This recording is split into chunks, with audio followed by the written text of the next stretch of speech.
انہوں نے لکھا ہے اللہ تعالیٰ آپ کی محنتوں کو قبول فرمائے اور آپ کی عمر عزیز میں برکت عطا فرمائے، لیکن ایک اہم مجمع کو آپ سے مستفید ہونے کا موقع ملتا ہے۔ میرا سوال ایسٹرالوجی اور پامسٹری سے متعلق ہے، خصوصاً ہاتھ دکھانا کیسا ہے؟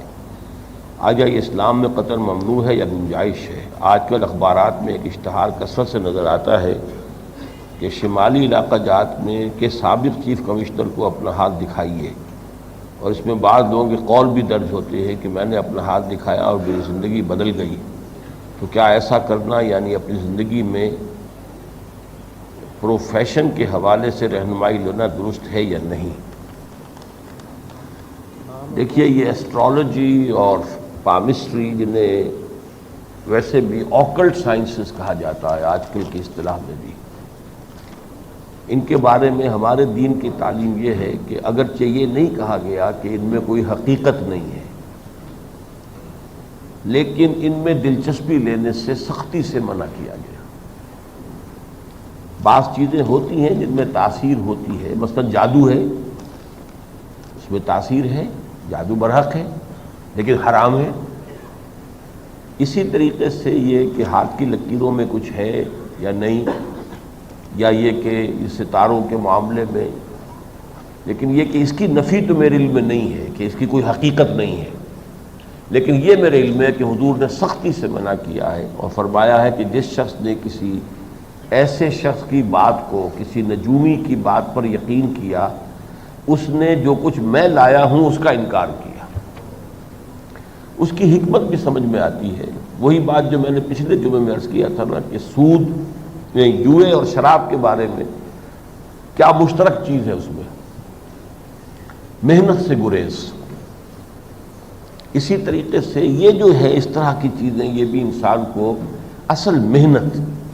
اس سے بچنے کے راستے دکھانے والے ہوتے ہیں۔ کوئی ہاتھ دکھا کر کام بن جائے، کوئی وہ ستاروں کی چال سے کوئی سلسلہ ہو جائے،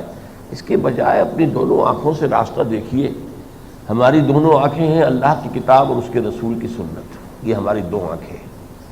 ان سے صحیح راستہ اختیار کریں اور عمل کریں، جد و جہد کریں، آگے بڑھیں، یہ راستہ ہے۔ باقی ان چیزوں کی توجہ کی طرف جو ہے اس سے منع کیا گیا ہے، اور جیسا کہ میں نے آپ کو سنا دیا ہے، حضور نے اس پر وعید فرمائی ہے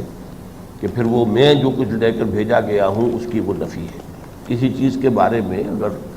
آدمی ڈبل مائنڈڈ ہو جائے کہ بھئی یہ کروں یا یہ کروں، یہ بھی حلال ہے، یہ بھی حلال ہے، حرام کے لیے تو استخارہ نہیں ہوتا، حلال کے لیے ہوتا، یہ بھی جائز وہ بھی جائز، اس میں اللہ سے مشورہ مانگتا ہے انسان۔ استخارہ کے معنی خیر طلب کرنا، اس کی دعا حضور نے سکھائی ہے، اور ایسے سکھائی ہے کہ صحابہ کرام فرماتے ہیں کہ حضور نے ہمیں اس طرح دعا استخارہ سکھائی جیسے قرآن سکھایا، یعنی اتنے اہتمام کے ساتھ۔ اللہم انی استخیرک بعلمک واستقدرک بقدرتک واسألک من فضلک العظیم فانک تقدر ولا اقدر وتعلم ولا اعلم وانت علام الغیوب۔ اے اللہ، میں تیرے علم سے خیر کا طالب ہوں، تیری قدرت ہی سے چاہتا ہوں کہ مجھے بھی کوئی طاقت مل جائے، اور یہ کہ میں تجھ سے ہی خیر چاہتا ہوں، تو اس لیے کہ تو جانتا ہے، میں نہیں جانتا، تجھے طاقت حاصل ہے، مجھے کوئی طاقت حاصل نہیں ہے۔ پھر اس کے بعد یہ کہ اللہ، اگر فلاں کام میرے حق میں تیرے علم میں بہتر ہے دین اور دنیا کے اعتبار سے، تو پھر اسے میرے لیے آسان کر دے اور میرا دل بھی اس کے لیے کھول دے، اور اگر فلاں کام تیرے علم میں میرے لیے مضر ہے دین کے اعتبار سے اور آخرت کے اعتبار سے، تو پھر اسے مجھ سے دور کر دے اور مجھے اس سے دور کر دے، اور میرے دل کو بھی مطمئن کر دے کہ اس پر کہ یہ بات جو ہے وہ صحیح نہیں ہے۔